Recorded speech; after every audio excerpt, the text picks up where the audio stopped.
जो एक तरह से समझिए ग्रास रूट काम जो पहले कभी आपने किया था, इस बार बीजेपी ने और भी मजबूती से किया और जनता से डायरेक्ट कनेक्ट हुई। तो इसलिए मित्रों, सबसे इंपॉर्टेंट बात यह है कि इस इलेक्शन में आप लीडरशिप का जो टॉप रास है, चाहे वो अरविंद केजरीवाल हो, मनीष सिसोदिया हो, सत्येंद्र जैन हो, इनका पत्ता साफ हो गया। नमस्कार दोस्तों, दिल्ली का इलेक्शन रिजल्ट आपके सामने मौजूद है। 48 सीट बीजेपी को मिला है और 22 सीट आपको मिला है।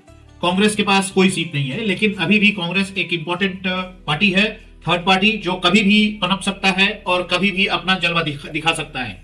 लेकिन सबसे इंपॉर्टेंट बात यह है कि जैसा पहले अनुमान लगाया जा रहा था कि दिल्ली में इस बार बीजेपी आके रहेगी, उसके पीछे बहुत सारे रीजन है। एक तो अरविंद केजरीवाल सरकार की कमजोरी, उसमें करप्शन चार्जेस, उसपे जो फ्री देने के चार्जेस कि भाई आप कितना फ्री कर दोगे। लास्ट मोमेंट में अरविंद केजरीवाल ने एक अपना चाल भी चला और जिसमें 2500 रुपए, कभी 2100 रुपए देने की बात हो रही थी महिलाओं को, कुछ नीडी लोगों को। लेकिन ये फ्री जो है इस बार काम नहीं किया, क्योंकि एक तो करप्शन चार्जेस लगे हुए थे और दूसरा अरविंद केजरीवाल ऑलरेडी जेल जाकर उससे मोरल डाउन होता है पार्टी का। मनीष सिसोदिया भी जेल में है, सत्येंद्र जैन का भी वही हाल है। अब अतिशी अकेले क्या कर लेगी। इसके अलावा बाद में बीजेपी ने अपने आप को कंसोलिडेट किया, उसने केजरीवाल सरकार की जो वीकनेस है उस पर हाईलाइट किया। नंबर 1, उसने और भी बहुत सारे डोर टू डोर कैंपेन किए। असेंबली इलेक्शंस में जो समाज में लीडिंग ऑर्गेनाइजेशंस हैं उसके साथ कांटेक्ट किया, जो हाउसिंग सोसाइटी हैं उसके लीडरशिप के साथ कांटेक्ट किया, जो एक तरह से समझिए ग्रास रूट काम जो पहले कभी आपने किया था, इस बार बीजेपी ने और भी मजबूती से किया और जनता से डायरेक्ट कनेक्ट हुई। तो इसलिए मित्रों, सबसे इंपॉर्टेंट बात यह है कि इस इलेक्शन में आप लीडरशिप का जो टॉप रास है, चाहे वो अरविंद केजरीवाल हो, मनीष सिसोदिया हो, सत्येंद्र जैन हो, इनका पत्ता साफ हो गया। दिल्ली के में इंटरेस्टिंग बात यह है कि अरविंद केजरीवाल, मनीष सिसोदिया और सत्येंद्र जैन के हारने के बाद जो सबसे इंपॉर्टेंट पार्ट यह है कि अतिशी जीती है कालका जी से, और जो प्रोजेक्टेड सीएम है परवेश वर्मा, जो श्री साहिब सिंह वर्मा जी के सुपुत्र हैं। आपको याद हो, साहिब सिंह जी वर्मा भी दिल्ली के चीफ मिनिस्टर रह चुके हैं और 2007 में उनका अकस्मात एक्सीडेंट के कारण से मृत्यु हो गया था। लेकिन उनके बेटे परवेश वर्मा ने भी बहुत अपने जमीनी काम किया है और लगातार विजिबल रहे हैं दिल्ली की जनता के बीच में। सो सबसे इंपॉर्टेंट, अगर आप दिल्ली से बिलोंग करते हैं तो आपको पता चलेगा कि 27 साल के बाद बीजेपी पावर में आई है। 1998-99 तक बीजेपी पावर में थी, लेकिन एक समय आपको याद होगा जब जगमोहन गवर्नर थे उस समय, और उस पीरियड में बुलडोजर चला दिया था दिल्ली पे और बहुत सारे बिल्डिंग तोड़ दी गई थी। उसके बाद से बीजेपी बार बार ट्राई करता रहा, लेकिन बीजेपी सत्ता में नहीं आ पाई। कांग्रेस सरकार पहले 10 साल दिल्ली में रही, लेकिन उस पीरियड में शीला दीक्षित के समय में बहुत सारे काम किए, लेकिन धीरे धीरे 10 साल जब होने लगा तो एक समझिए इनकम्बेंसी जो होता है उसको ध्यान में रखते हुए शीला दीक्षित की सरकार को लगा कि अब हम डूबने वाले हैं। तो उस समय नेताओं ने मिलकर अरविंद केजरीवाल को हवा दिया और अरविंद केजरीवाल ने एक ऐसा फॉर्मूला इजाद किया जो अराजकता, एक तरह समझिए अनप्रेडिक्टेड रिजल्ट्स लाया, और तब से अरविंद केजरीवाल की आपकी सरकार दिल्ली में बरकरार थी। लेकिन अरविंद केजरीवाल की सरकार, स्पेशली एक्साइज ड्यूटी स्कैंडल और भी बहुत सारे स्कैंडल एक्सपोज हुए, लेकिन शराब घोटाला जो है उसने अरविंद केजरीवाल सरकार की कमर तोड़ दी।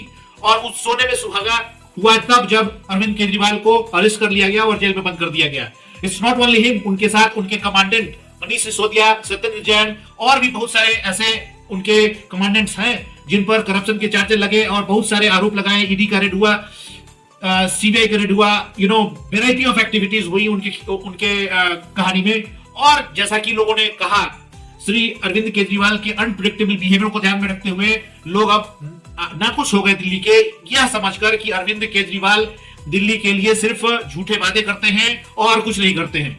आप बार बार अगर देखेंगे उनके स्पीचेस को, इस बार दे दो जी, पिछली बार गलती हो गई, माफ कर दो जी, इस बार हम आपके लिए कुछ काम करेंगे, अगले बार जरूर यमुना का सफाई हो जाएगा, जनता मुझे इस बार जिता दो किसी तरह से। This kind of pleading Arvind Kejriwal ने बार बार किया और दिल्ली की जनता ने उन्हें मौका भी दिया।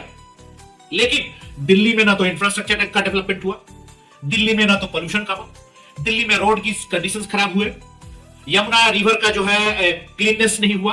ओवरऑल दिल्ली में पोल्यूशन लेवल इतना हाई हो गया कि लोग बीमार पड़ने लगे। पोस्ट कोविड तो और भी स्थिति खराब हो गई। इवन कोविड के पीरियड में जो डेथ स्टॉल्स हुए थे और जिस तरीके के सफरिंग हुई थी दिल्ली में, उस सफरिंग पर कोई भी समस्या पर बातचीत नहीं की गई। अरविंद केजरीवाल ने बहुत ज्यादा रिलीफ नहीं दिया, मोहल्ला क्लिनिक पर खर्चे किए गए लेकिन रिजल्ट कुछ नहीं मिला, रिलीफ कुछ नहीं मिला जनता को। सिर्फ रिलीफ मिलता था इस नाम पे कि भाई बिजली फ्री कर दिया जी, पानी फ्री कर दिया। एक तरफ से आप बिजली की फ्री कर रहे हो, पानी फ्री कर रहे हो, दूसरी तरफ से सर्विसेज डाउन कर रहे हो, और जो अपर मिडिल क्लास है उस पे आप बोझ डाल रहे हो। तो अब भाई इस तरह का जो अगर लॉजिक आप चलाओगे तो कितना दिन तक चलेगा?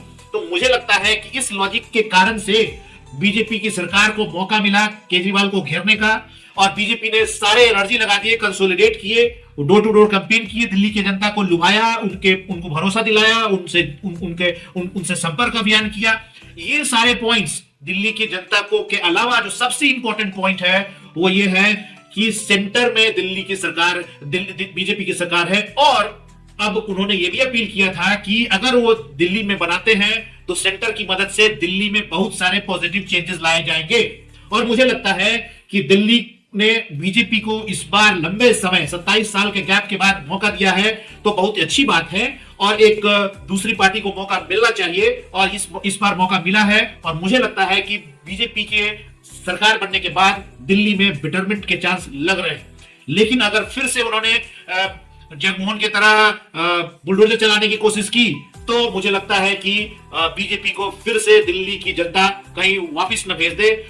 मित्रों, इन सब बातों पे चर्चा करती हूँ मैं आपको बहुत बहुत धन्यवाद देता हूं कि आपने समय दिया हमारे चैनल कानून प्लस पर। और अगर आपको हमारे वीडियो पसंद आया तो हमारे चैनल को जरूर सब्सक्राइब करें, वीडियो को लाइक करें, अपने विचार कमेंट बॉक्स में जरूर दें और इसे शेयर करना ना भूलें।